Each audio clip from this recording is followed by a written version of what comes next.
Bonjour à tous et bienvenue pour cette nouvelle vidéo. Aujourd'hui, on change un petit peu de cadre, on profite un petit peu du soleil normand. Donc voilà, je voulais vous en faire profiter.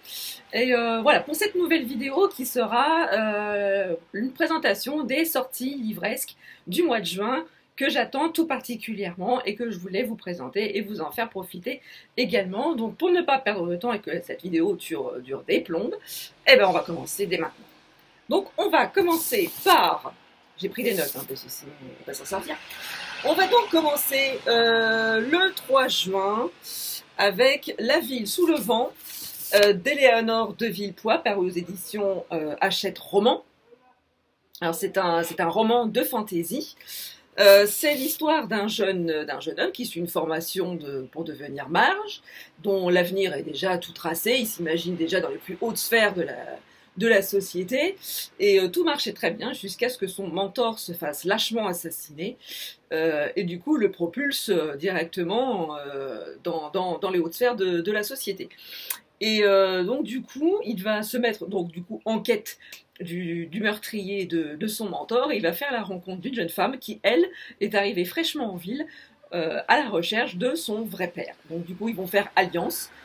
Et ils vont mener une enquête tous les deux. Ils vont devoir apprendre à s'apprivoiser. J'en sais pas plus. Et voilà. Donc c'est une histoire de fantaisie. J'aime beaucoup la couverture.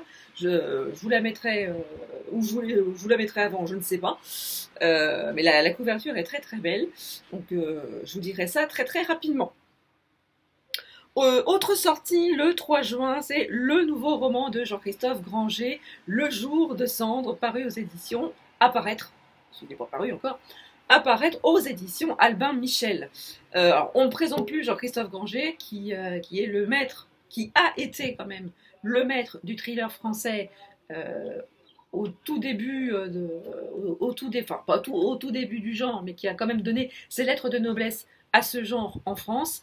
Et il revient donc du coup avec un nouveau roman. Dont on ne sait pas grand chose, hein, parce que ce qu'on nous a mis en quatrième de couverture, ça reste assez sibyllin. Dans un monde de pure innocence, quel peut être le mobile? Dans une communauté sans péché, comment le sang peut-il couler? À moins qu'à l'inverse, le coupable soit le seul innocent de la communauté. Donc avec ça, tout est dit, et on n'en sait pas plus. Donc le meilleur moyen de savoir de quoi ça parle, c'est de lire le livre. Alors après, pour Jean-Christophe Granger, pour moi, mon livre préféré de Jean-Christophe Granger, c'est et ça restera à jamais Les Rivières pourpres. Si vous n'avez jamais lu les livres Les Rivières pourpres, je vous en conjure, lisez les Rivières pourpres. C'est un pur chef-d'œuvre et je crois qu'à ce jour, c'est son meilleur. Qui a été le premier et son meilleur. Ensuite, le 4 juin, en parlant de maître du thriller français, le 4 juin sort donc le nouveau thriller de Franck Tillier, intitulé Il était deux fois, apparaître aux éditions Fleuve Noir. Alors, on ne présente plus Franck Tillier maintenant. Alors, la sortie de son roman a dû être repoussée du fait de l'épidémie de Covid. Mais là, ça y est, au mois de juin, là, ça y est, c'est bon, il sort. Donc, de quoi ça parle? Donc, nous sommes en 2008 et on a une jeune fille qui disparaît sans laisser de traces. On retrouve juste son vélo posé sur un arbre. Et donc, du coup, toute la petite commune est en émoi et se met à la recherche de cette jeune fille. Avec à leur tête son papa, Gabriel, qui est gendarme. Donc, il va pas ménager sa peine, il va remuer ciel et terre pour retrouver sa fille. Et donc son enquête l'amène vers un hôtel où on va lui proposer de regarder les registres tranquillement dans une chambre pour qu'il soit un peu tranquille. Et épuisé par par moralement, physiquement, par son enquête et l'inquiétude qui est la sienne vis-à-vis de la disparition de sa fille, il va s'endormir. Et à son réveil, d'abord il s'aperçoit qu'il n'est plus dans la même chambre. Et ensuite, en se rendant à la réception de l'hôtel, il va apprendre que nous sommes donc en 2020 et que ça fait donc 12 ans que sa fille a disparu. Et donc, il a un trou, il s'est endormi pendant 12 ans. Et voilà, on n'en sait pas plus, mais connaissant Franck Tillier, je suis sûre qu'il nous a concocté une bonne histoire avec toute la mécanique du cerveau, la mécanique des rêves, la mécanique du sommeil. Enfin, quelque chose de scientifique, parce que c'est un auteur qui est profondément attaché à la science et qui s'attache dans ses romans à nous faire véhiculer plein de pans de scientifiques qui nous est complètement inconnus et qui sont quand même un sacré bon terreau pour des bons thrillers. Et bon, on connaît tous, tous ceux qui connaissent la plume de Franck Tillier savent qu'il a vraiment l'habitude de nous fournir des romans très très bien documentés, très riches et avec des personnages assez forts. Donc là, c'est un one-shot, hein, ce roman ne fait pas du tout partie de la série Charcot et Annabelle, mais voilà, Franck Tillier il est tout aussi bon dans ses séries que dans ses one-shots. Et voilà, je vous donnerai mon avis assez rapidement sur le nouveau Franck Tillier. Alors, on passe maintenant au 17 juin avec Que ne durent les moments doux, le nouveau roman de Virginie Grimaldi, à paraître aux éditions Fayard. Alors, Virginie Grimaldi est devenue très, très en vogue ces dernières années, avec ses romans doudous, ses romans feel-good, plein de tendresse, plein d'amour, plein de tout ce qui fait le sel de la vie. Et je dois dire que c'est très très bien que son roman sorte après le confinement, après la période, le plus gros parce que c'est pas encore fini, mais après le gros de la période trouble qu'on a tous vécu. Et voilà, c'est avoir un petit roman doudou, feel good comme ça, qui fait du bien à lire tranquillou, ou sur votre transat, ou sur votre balcon, ou dans votre jardin, peu importe, même dans les transports en commun, si ça peut vous donner du baume au cœur. Alors, de quoi va parler ce nouveau roman? L'une vient de donner naissance, l'autre voit son enfant quitter le nid. Alors que l'une va devenir et apprendre à devenir maman, l'autre va réapprendre à ne plus être maman à temps plein et de vivre sa vie de femme. Alors, ces deux femmes vont se rencontrer. Indubitablement, ces deux femmes vont se rencontrer et très probablement apprendre l'une de l'autre.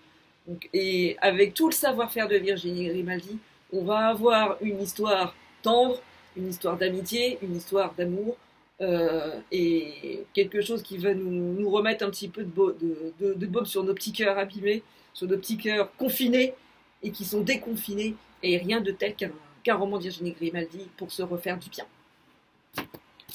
Le 18 juin, ce n'est pas l'appel du général de Gaulle, paix à son âme, mais sort Pièce détachée de Phoebe Morgan aux éditions de l'Archipel. Alors, ce roman devait normalement sortir au mois de mars. Après, je pense que c'était, de mémoire, je pense que c'était après le 16 mars. Mais bon, voilà, vu le confinement, vu la période troublée, sa sortie a été repoussée. Et donc, ce roman sera donc disponible au mois de juin, le 18. Donc, alors de quoi ça parle? On a une jeune femme, Corinne, qui tient absolument à tomber enceinte.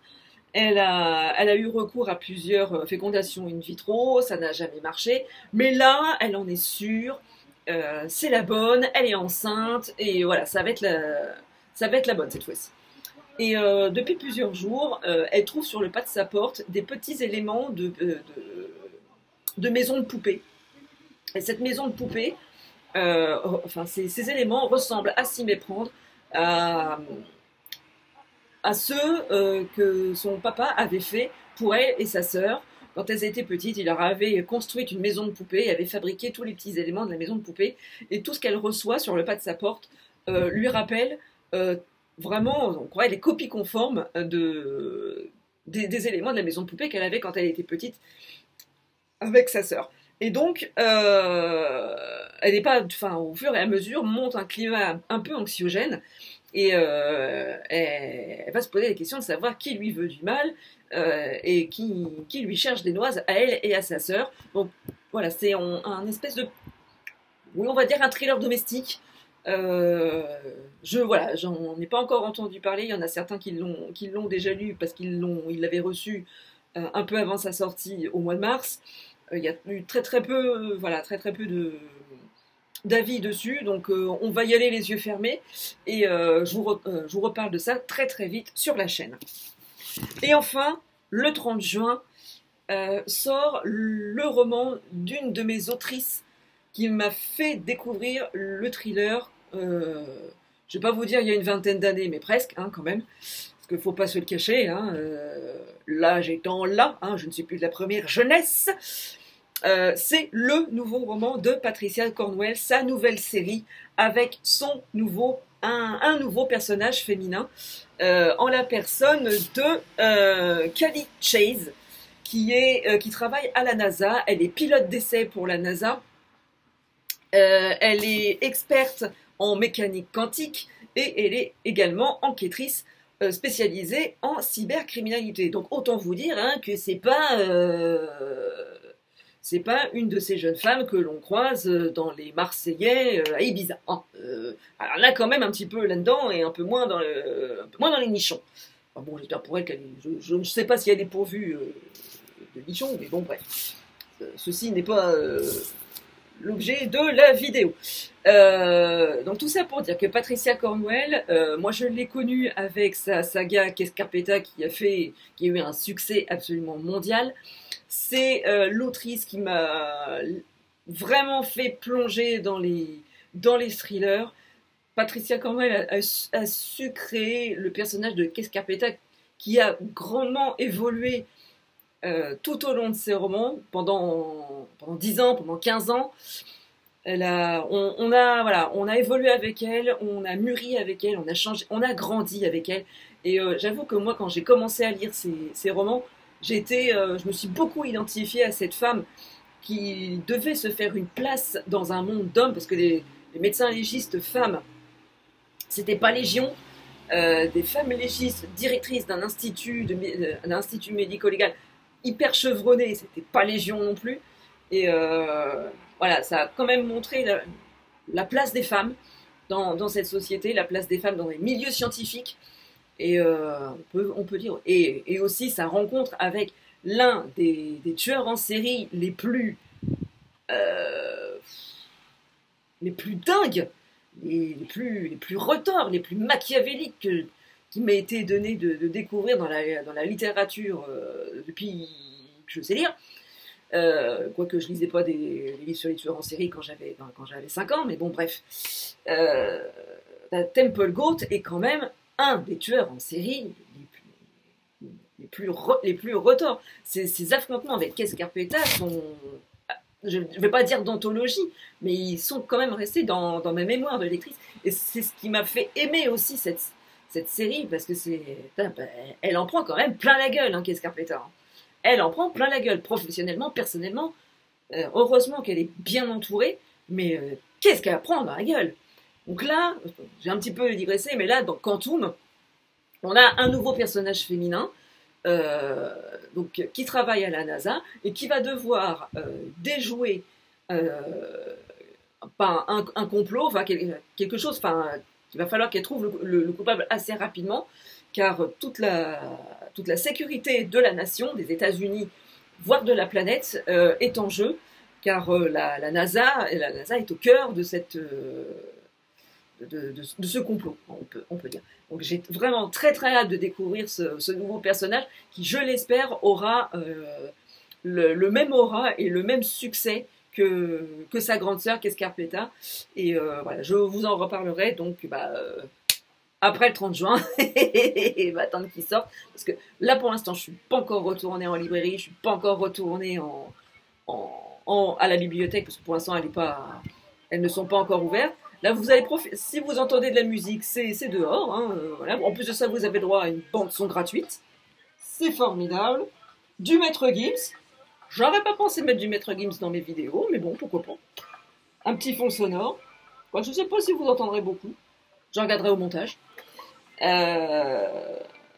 Donc voilà, je suis pas encore retournée en librairie, mais je peux vous dire que le jour où je vais retourner en librairie et en bibliothèque, je vais atomiser mon slip.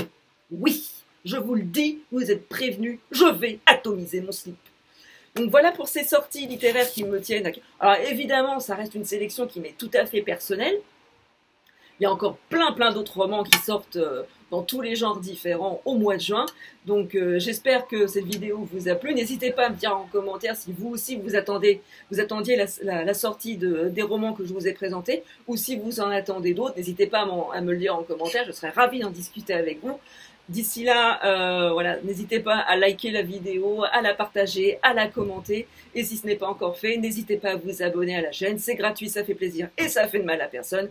Sur ce, je vous souhaite une très bonne journée, je vous souhaite de très belles lectures et je vous dis à très bientôt pour une nouvelle vidéo.